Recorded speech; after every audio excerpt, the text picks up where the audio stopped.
It's nearly 3 years since Russia's full-scale invasion of Ukraine. And I wonder what Russians are thinking now about what's happening, about where their country is going, and what they're hoping for in 2025. Чтобы мир был. Самое главное у меня. Скажите, как вы думаете, вот как достичь вот этого мира? Как? Надеюсь, что война закончится. Это самое главное. Да. Меня беспокоит только то, что на новогодний стол поставить. Больше проблем нет. Да, а Все, мне на Хорошо. работу доставить. Чтобы кончилась война. И мы победили. как сделать так, чтобы вот закончилась война? Война? Главное, чтобы мы победили. А вот когда мы победим, она закончится. И что такое победа? Победа, Ага. когда все сдохнут, которые не нужны люди. Тогда будет победа. А ненужные люди это кто? А те, которые хотят, чтобы война продолжалась, А это кто? Вот кто хочет это? это те, которые там, далеко. Где?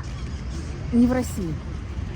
Путину доверяем, но надо больше заниматься экономикой страны, как американский президент сказал.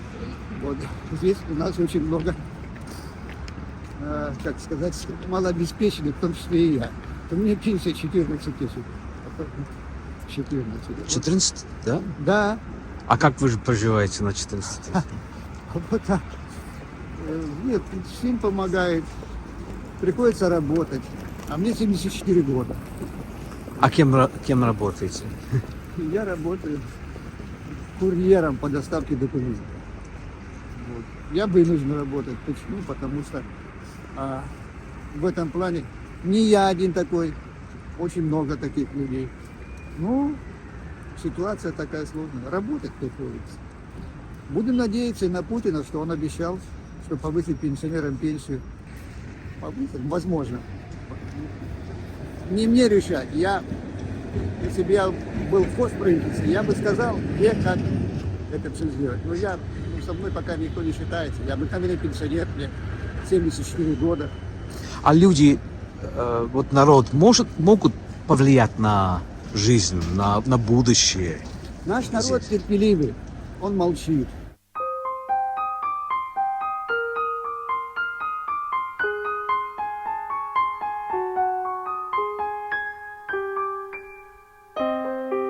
Well, this is Gorky Park.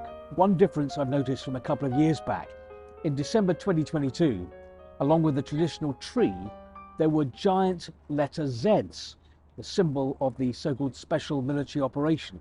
This year, no Zs, no slogans, it's all very traditional. And it's a similar story in Siberia, actually. 2 years ago, in the city of Chita, among all the New Year decorations, I remember seeing ice sculptures of Russian soldiers holding Kalashnikov rifles. This year, there's nothing like that there. I think that after 3 years of war, Russians don't want to be reminded of this war. And I think the authorities sense that, which is why this new year, it's more snowmen than soldiers. But you cannot simply tinsel over a war or its consequences. Самое главное, чтобы СВО закончилось. И все. И все это забылось, и чтобы все помирились, и чтобы все остались живы. Вот это самое главное для меня, по крайней мере, желание в Новом году. Потому что вот эта нервотрепка уже и непонимание вообще, что происходит, что будет дальше, как это все разрешится, это как бы повышает уровень тревоги.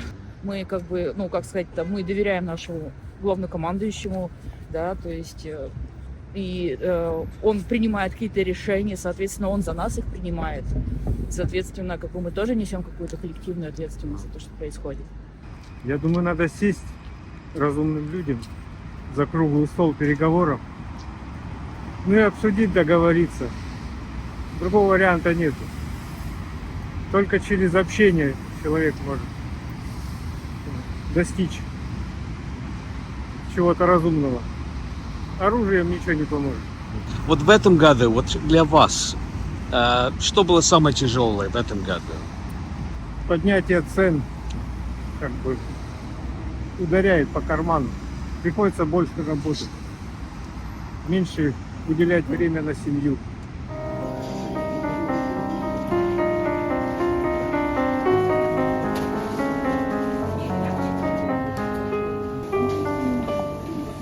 So even after 3 years of sanctions, as you can see, there's still a lot of food on the shelves. But it's the prices that are the problem. Inflation's a problem. So for example, this year in Russia, the price of potatoes has gone up by 88%. The price of butter by 35%. And there in fact have been lots of reports of people stealing butter from shops, which is probably why in this supermarket they're selling some butter in special security anti-theft boxes.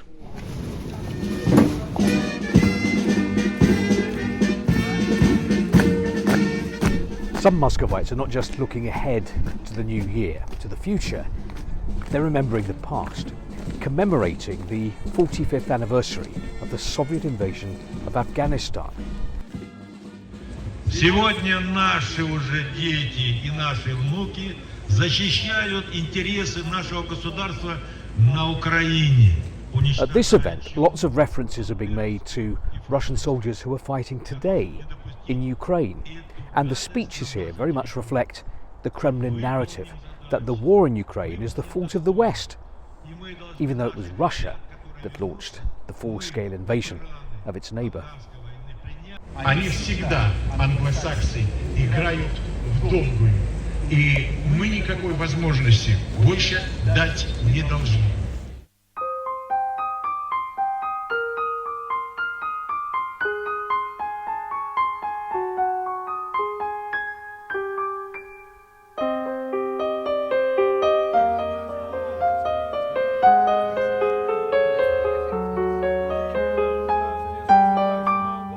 So, as Russia enters the new year, my overriding impression is this. You know, when I was a student here in Moscow in 1989, 1990, I remember that there were a lot of people then who believed they had the power to change their lives, change their country for the better. That's gone now, whether because of fear or through fatalism, or because there are still a lot of people who believe the picture of events as painted by the state media. Many Russians are willing to leave it to the man at the top to decide their future.